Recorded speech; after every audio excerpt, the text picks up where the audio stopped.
Dan di saat Nabi Muhammad mulai dicabut nyawa beliau oleh malaikat Israel, Nabi Muhammad mengatakan, mahadha, apa ini wahai Israel? Malaikat Israel kemudian menjawab, ya Rasulullah, itu adalah sakaratul maut.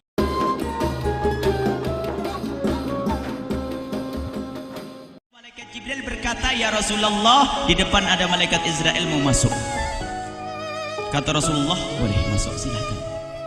Kemudian malaikat Israel mengucapkan salam, dan setelah mengucapkan salam, malaikat Israel menawarkan, ya Rasulullah, aku disuruh oleh Allah untuk mencabut nyawamu atau membiarkan engkau. Dalam riwayat, aku disuruh oleh Allah untuk memberikan pilihan kepadamu, al-baqa' fid dunya, tetap di dunia, atau ar-rafiqal a'la, atau dengan Allah. Nabi Muhammad menjawab, ar-rafiqal a'la, dengan Allah. Kemudian setelah itu Nabi Muhammad berdoa agar umatnya selamat. Setelah ada jaminan umatnya selamat, malaikat Israel, sudahlah, cabut nyawaku kalau memang sudah waktuku. Mulailah Nabi Muhammad dicabut nyawa beliau oleh malaikat Israel.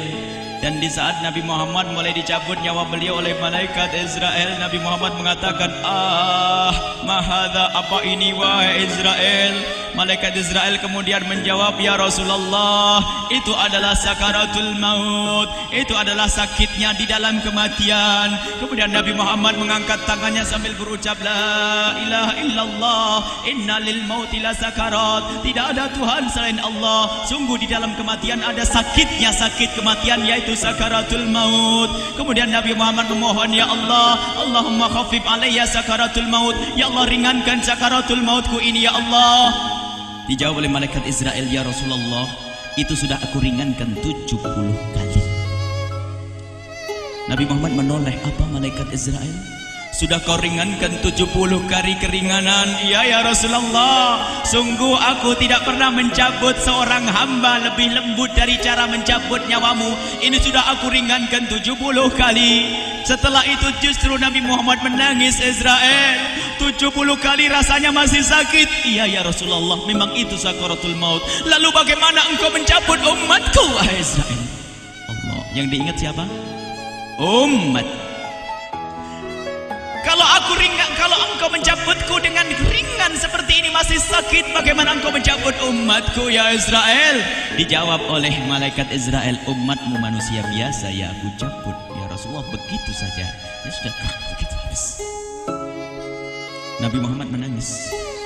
Tiba-tiba Nabi Muhammad mengangkat tangan dan memohon kepada Allah, Allah, inna lil mauti la sakarat, la ilaha illallah, inna lil mauti la sakarat, sungguh di dalam kematian ada sakaratul maut. Allahumma khaffif ala ummati sakarat maut, ya Allah, ringankan dari umatku sakaratul maut, wa thaqqil alayya, dan bebankan kepadaku. Sampai tidak sadar doanya Nabi Muhammad seperti itu, thaqqil alayya, itu doa cinta. Seorang ibu yang pernah punya anak itu, lihat kalau doa Rasulullah ini masih dilakukan. Bagaimana Rasulullah bisa doa begitu? Itu bahasa cinta yang tidak bisa diterjemahkan dengan oleh akal. Seorang ibu kadang-kadang, ibu yang di belakang, ibu mau dikasih sakit oleh Allah? Mau, Bu? Ibu jauh sekali. Ibu mau dikasih sakit? Jawabnya tidak mau. Tapi suatu ketika seorang ibu melihat anaknya sakit, ngomong, sudahlah nak, jangan kamu yang sakit, biar ibu yang sakit. Ada atau tidak? Kenapa ngomong begitu?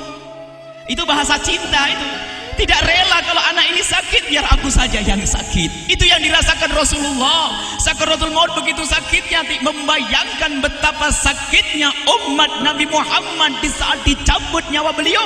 Maka Rasulullah mengatakan, ya Allah, ringankan sakaratul maut dari umatku, bebankan kepadaku saja, ya Allah. Wala sawfa yu'tika fatarda. Permintaan Nabi Muhammad tidak ditolak oleh Allah, dikabul dan dikabul, wahai Muhammad.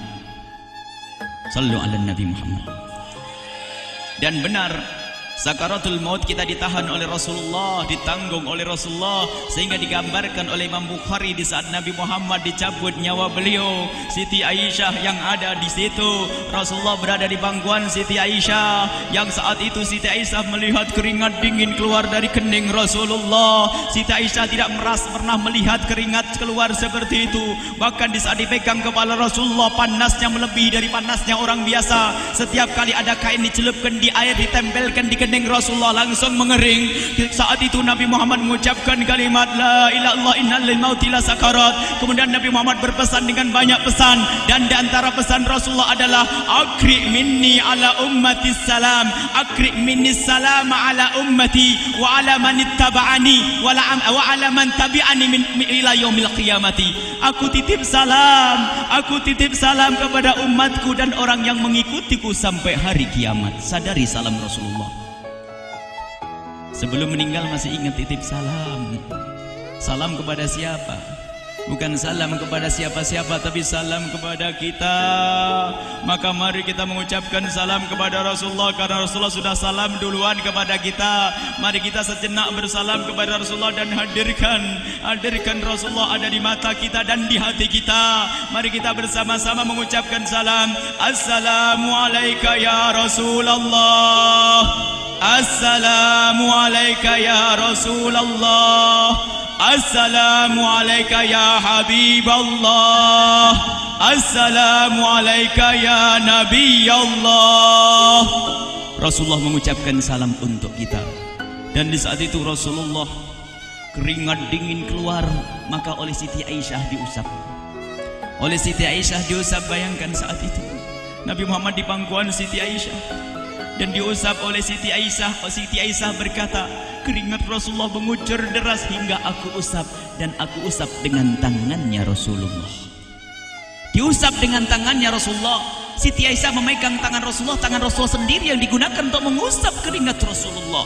Sahabat bertanya, Aisyah, kenapa harus dengan tangan Rasulullah tidak dengan tanganmu? Lihat jawab Siti Aisyah, karena tangan Rasulullah lebih lembut dari tanganku. Sallu ala Nabi Muhammad.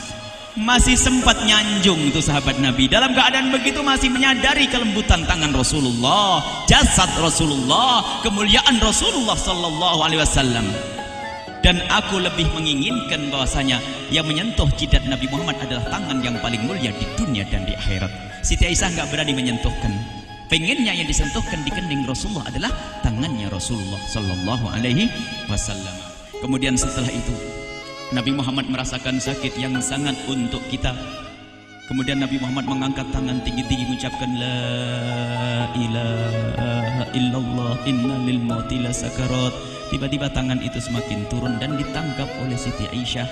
Dan di saat tangan itu jatuh di tangan Siti Aisyah, kemudian tiba-tiba paha Siti Aisyah merasakan berat kepala suci Rasulullah. Dan saat itu Siti Aisyah sadar bahwasanya Rasulullah sudah kembali kepada Allah Subhanahu wa taala. Sallu ala Nabi Muhammad. Siti Aisyah bingung di saat melihat seperti itu. Ditaruh pelan-pelan wajah Rasulullah, sambil menangis lalu berkata, Rasulullah sudah meninggal. Para sahabat Nabi pada bingung. Sayyidina Ali tiba-tiba terduduk, nggak bisa berdiri. Sayyidina Uthman nggak bisa ngomong. Ada orang, Sayyidina Zaid berkata, aku baru melihat Rasulullah. Setelah ini aku tidak mau melihat lagi selain Rasulullah. Ya Allah, butakan mataku. Aku tidak ingin aku kotori mataku dengan selain Rasulullah. Dan dibutakan oleh Allah. Bermacam-macam kejadian saat itu. Madinah heboh luar biasa dengan meninggalnya Rasulullah sallallahu alaihi wasallam. Dan sungguh meninggalnya Nabi Muhammad adalah menghidupkan hati yang mati kalau orang faham. Tiba-tiba Sayyidina Abu Bakar datang. Setelah Sayyidina Umar mengatakan, siapa yang mengatakan Muhammad meninggal akan aku penggal lehernya. Jangan seperti orang-orang Nabi Muhammad sekarang lagi pergi seperti waktu Musa pergi kepada Tuhannya, kepada Allah, nanti akan kembali kepada kita. Muhammad belum meninggal. Ini adalah karena kecintaan Sayyidina Umar bin Khattab, tidak ingin Nabi Muhammad pergi. Tiba-tiba datang Sayyidina Abu Bakar As-Siddiq lalu masuk ke kamarnya Rasulullah, lalu masuk kepada Rasulullah, kemudian mengecup kening Rasulullah. Dan Sayyidina Abu Bakar berkata, ya Rasulullah, tibta hayyan wa mayyita. Ya Rasulullah, engkau tetap harum dalam keadaan hidup dan harum setelah meninggal dunia. Sallu ala Nabi Muhammad. Hingga sampai setelah hari besoknya meninggal Rasulullah, Senin sore, Selasa malam, Rabu dikubur Rasulullah sallallahu alaihi wasallam. Setelah dikubur, Sayyidat Fatimah bertanya kepada Sayyidina Abdullah ibn Abbas, Sayyidina Anas, wahai Anas, hai Anas, sambil menangis Sayyidat Fatimah Zahra, hai Anas, bagaimana engkau tega? Atabat anfusukum antahtu ra'sa Rasulillah. Apakah engkau rela menaburkan debu di atas kepala Rasulullah? Sayyidina Anas menangis kaget, ya wahai binta Rasulullah, kalau kami tidak dilupakan oleh Allah, niscaya tidak ada yang bisa mengubur Rasulullah. Jadi saat itu dilupakan oleh Allah, sehingga mereka tidak menyadari melakukan itu semua. Kalau mereka sadar, tidak akan bisa mengubur Rasulullah sallallahu alaihi wasallam. Ini yang diungkapkan oleh Sayyidina Anas, kalau seandainya kami tidak dilupakan oleh Allah, niscaya kami tidak akan mampu mengubur Rasulullah sallallahu alaihi wasallam.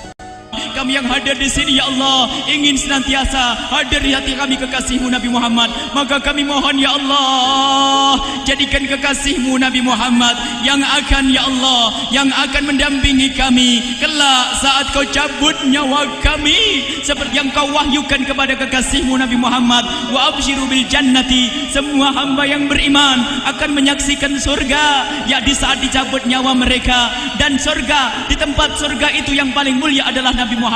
Maka kami mohon, ya Allah, saat Kau cabut nyawa kami, ya Allah, hadirkan Nabi Muhammad di hati kami, ya Allah. Dan kami mohon, ya Allah, saat di alam barzah nanti, ya Allah, saat yang sangat mengerikan itu, ya Allah, kami mohon hadirkan kekasih-Mu Nabi Muhammad, sehingga kami tidak takut dan gentar lagi dengan malaikat mungkar nakir. Dan ya Allah, kami mohon di saat di padang mahsyar nanti, ya Allah, hadirkan kekasih-Mu Nabi Muhammad. Jadikanlah kekasih-Mu Nabi Muhammad yang akan menemani kami dan akan membonceng kami, membawa kami ke telaga Kausar. Lalu kami diberi air minum dari air telaga Kausar hingga kami tidak akan haus selama-lamanya. Ya Allah, jadikan kekasih-Mu Nabi Muhammad yang akan menemani kami di saat kami menyeberang Siratal Mustaqim hingga kami tidak akan terjerumus ke neraka Jahanam. Dan jadikan kekasih-Mu Nabi Muhammad yang akan kami saksikan setiap saat di surga-Mu, ya Allah. Ya Allah, jadikan kekasih-Mu Nabi Muhammad yang senantiasa, ya Allah, kami lihat kelak di surga. Dan jadikan ucapan kami di akhir hayat kami kelak adalah, ya Allah, adalah kalimat agung dan mulia, La ilaha illallah Muhammadur Rasulullah. La ilaha illallah Muhammadur Rasulullah. La ilaha illallah Muhammadur Rasulullah sallallahu